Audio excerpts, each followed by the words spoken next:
Basically, when it comes to Chipotle stock, this stock has appreciated over 3,400% over the years. 3,400%, right?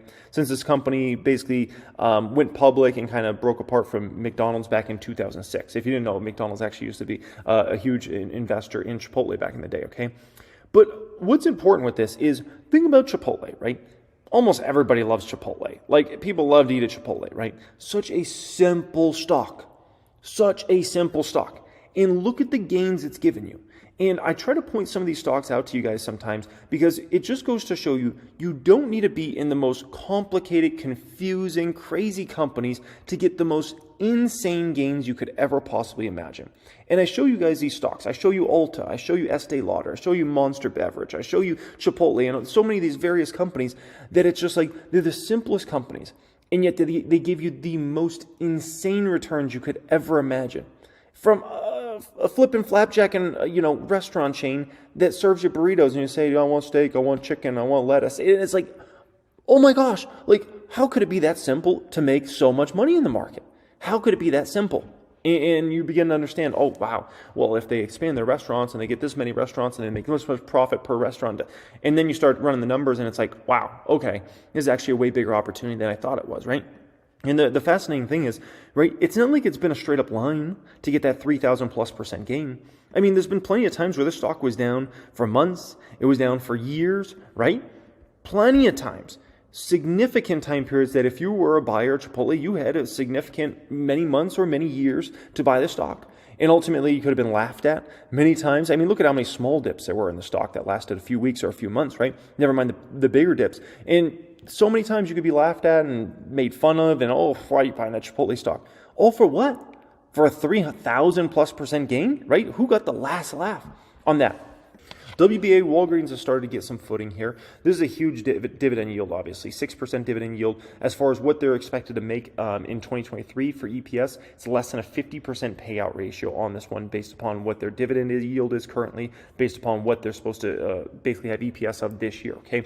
Now, in relation to Walgreens, right, they came in and they actually beat nicely. They beat on earnings per share.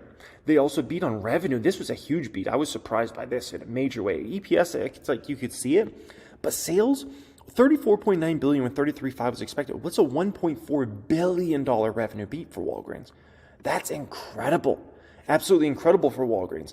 And so this is a situation where I definitely like Walgreens stock quite a bit from a dividend play. The valuation's dirt cheap on this company, huge dividend yield. And I mean, I'll have to listen to the conference call, but what it seems like is the whole cancel thing isn't really quite working out, okay?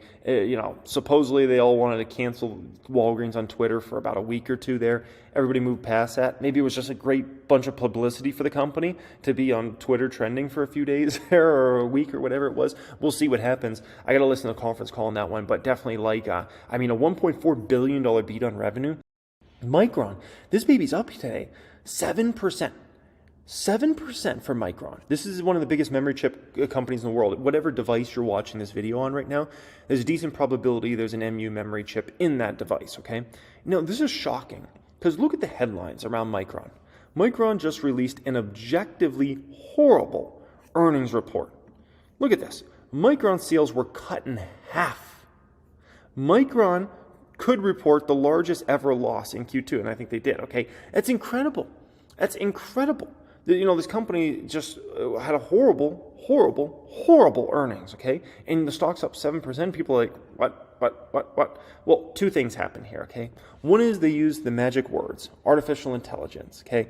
Memory chip maker Micron expects revenue drop, but expects AI to boost sales in 2025. Well, that's a couple years away, all right? But yeah, I mean, I don't know, maybe there's something in the algos that when you say AI, the algos get all excited and they're like, buy the stock, okay?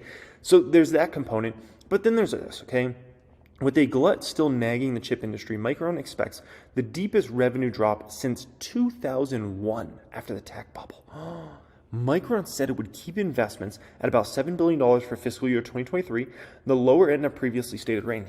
It will target 15% headcount reduction this year, bigger than the previous 10% target. That is exactly what Wall Street wants to see, folks.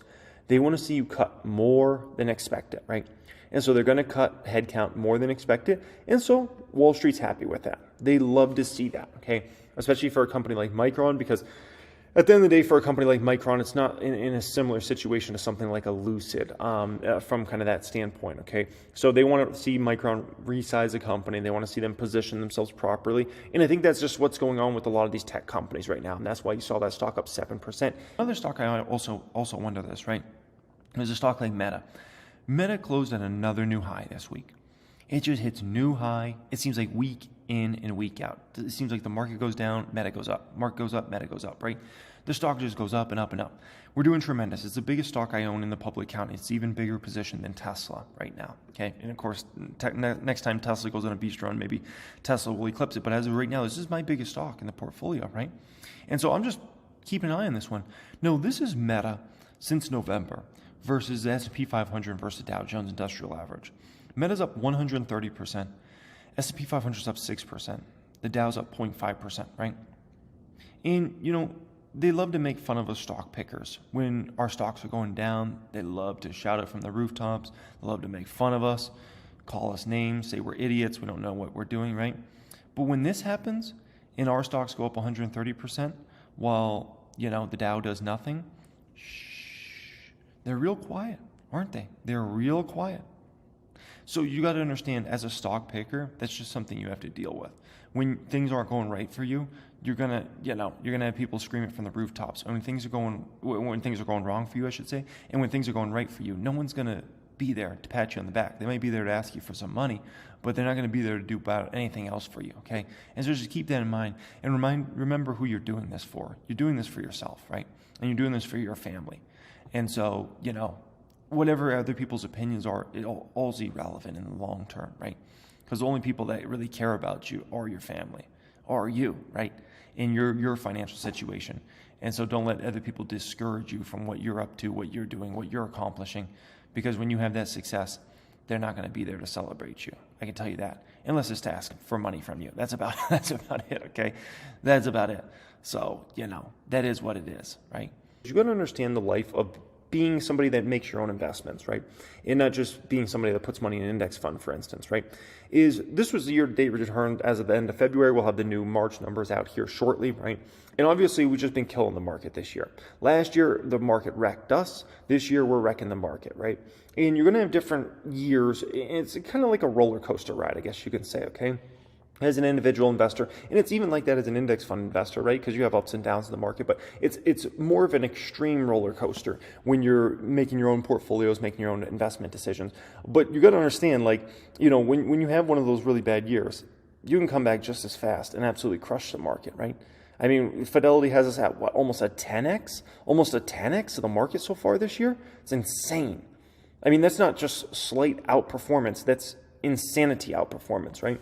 And so this is the important factor to keep in mind when you're an individual investor in the market, is you're going to go through some time periods. Don't get depressed. Don't get discouraged. Don't give up, okay? Everything that you're trying to do in life is hard. I'm sorry, you're trying to do anything special in life, it's going to be difficult. You're going to get through those challenges, and you have two options. You can quit, or you can keep going with it, right? And it's no different than when I was a kid and I did sports. There was a lot of kids that wanted to play on my football team. And I can tell you, within the first few weeks, a ton of those kids dropped out. It was too tough. They couldn't take it, right? And same thing with track and every other sport that's a hard sport, is a lot of people will try it, and then a lot of kids realize, oh man, this is a little tougher than I thought. I'm going to drop out, right? And so an important thing to keep in mind is when you're investing, don't get discouraged. Stay with it. Stay focused on long term. Put in the work. You don't put in the work, you're not going to get the results. But you got to understand, you're going to have ups and downs in this game. There's no such thing as only ups. There's no such thing as every single year I'm going to outperform the market. That doesn't work like that. Even Warren Buffett can't do that, okay? No one can do that. The bottom line is, how are you doing over a 5, 10, 15, 20-year period, okay? And that's why you just got to keep putting in the work, stay focused, stay on your strategies, and you know, things will play out. You put in the work, you have the right strategy, things are going to play out for you. You just have to give it some time sometimes. And people get impatient, they get frustrated, and they give up ultimately, right?